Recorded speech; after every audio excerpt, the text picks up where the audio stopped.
Because I was thinking when you emailed me that question, and I'm just like, man, what crazy experience. And then they started coming up, third grade, and then the relationship in high school, and then college with the hate letters, slid in the door. On those road trips, we would get pulled over all the time. I'd wake up and we were pulled over on the side, and I'm like, and just go back to sleep. Nothing would happen, but I would sit there in the backseat, and I'm always behind them. And my sister and my brother, and we're sitting in the back, and sometimes my grandma will be with us, and we're pulled over. And I wake up, and we're sitting there, and the lights are flashing. And that could have been an experience, but why are we always pulled over every time we go to Pennsylvania? But it was never my dad getting pulled out of the car, none of that. Music was down, he'd smile and laugh and do his thing, but it wasn't this many rules. 2 hands on here. Have your spouse reach for it. Wasn't all those rules. He'd lean over, grab, boom, smile, polite. They met at a meeting point, and that's how I interact. I try to already diffuse the situation. And again, should I have to do that every time? It's like, it's scary. My heart is like boom, boom, boom. But music's down, windows are down, and I'm diffusing. I know that officer is just as scared as I am. So I'm going to do my part. My goal is to get home or go to jail in one piece, not prove a point right now. So, and I think that every single time. So I'm like, Mike, you say that like you should expect it. And he's just so fluid about it. He's like, no, like we knew every time that we visited my aunt and uncle, we were going to get pulled over. And it hurts my heart to think that like that's normal. But I think that's why he doesn't feel like he's ever really been jaded, because he's always reacted so positively, and he's learned his dad's demeanor. I had a different talk with my son last week that I will have when he gets his license. So like I told him, just kind of digest it. I know I threw a lot at you, but at the same time, I didn't want to scare him of police officers. He has great relationships with police officers here and now. So I didn't show him the video or anything like that. I just showed the image, and that's when it kind of hit. And he said, well, why would they do that? And I said, there's just evil people. Evil people, he got the wrong job. And he just laid back, at 11 years old, just laid back, and it hit him. And I'm like, oh, shoot. I'm by myself, and I'm like, this is it. And I said, you got any questions? And he's like, I don't know. And I said, are you scared? Yeah, a little bit. I said, well, what are you scared of? And he just didn't know. I said, are you worried about me? Are you worried about Pat? Are you worried about Uncle PJ? Like, what? He's like, I don't know. A grown man yelling for his mom. If you don't feel that, you're not human. I'm sorry.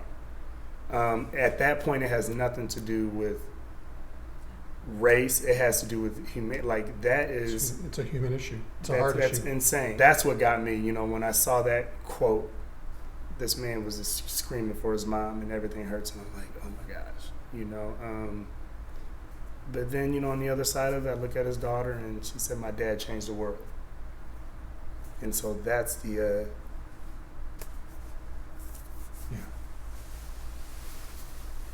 the good visions, the pictures is what gets me going more than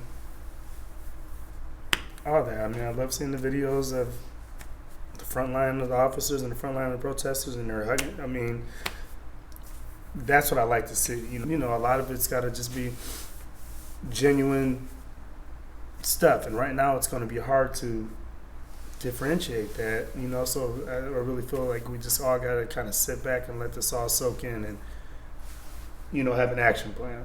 He called me at work and was like, how much do you think it would cost to buy all the police officers pizza on protest day? You take on such a piece of like, let's be such an example that like his first thought was, I need to let these police officers know they're safe with me. You're always going to have problems, but I'm tired of dealing with the same exact problems. We should be talking instead of out marching. And that's what I think the elevation does with that, with the rioting and the high anger at first was we tried, with the knee.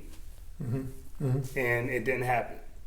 And now we're angry. This is the third one. We had the runner, and then they forgot about the lady in Louisville that was in her own bed, sleep, and shot multiple times, and they were looking for a suspect, and she's dead. And then this. So it's literally within 3 weeks and nothing. And so that's why the explosion. It's like we are dealing with the same stuff, and we can't do it by ourselves. It takes the human race as one. Yeah. And that was what was refreshing to me, to see the pictures and the videos of, oh my gosh, there's almost more white people out here than black people. What's the best things we could do to help?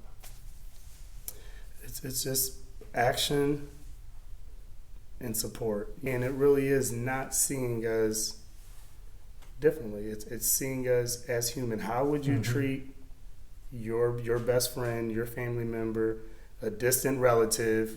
That's really what it is. We're distant relatives. Communication. People need to be comfortable to ask questions. Black people need Empathy. to be comfortable answering questions.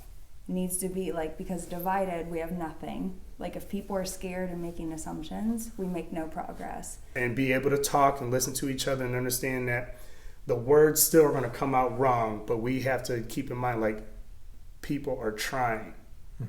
Don't dissect every single word. Like Mike said the other day, he's people have to stop being so scared to mess up, because if the intention is good, people can tear you down, but people who know your heart will have your back. The hard part is we have to make it okay to ask questions, because that's the only way people will know how to proceed with respect. Yeah. He's I remember in school the DARE program and having my favorite police officer, and he's I feel like there are little boys that look the way I looked who don't have that now. And so he's been calling the mayor of his hometown, and they're setting up to look at what it's going to look like to get law enforcement back in school systems. You said it's been really hurtful and painful what some Christians have said and made it difficult. Are you comfortable talking about that? Yeah.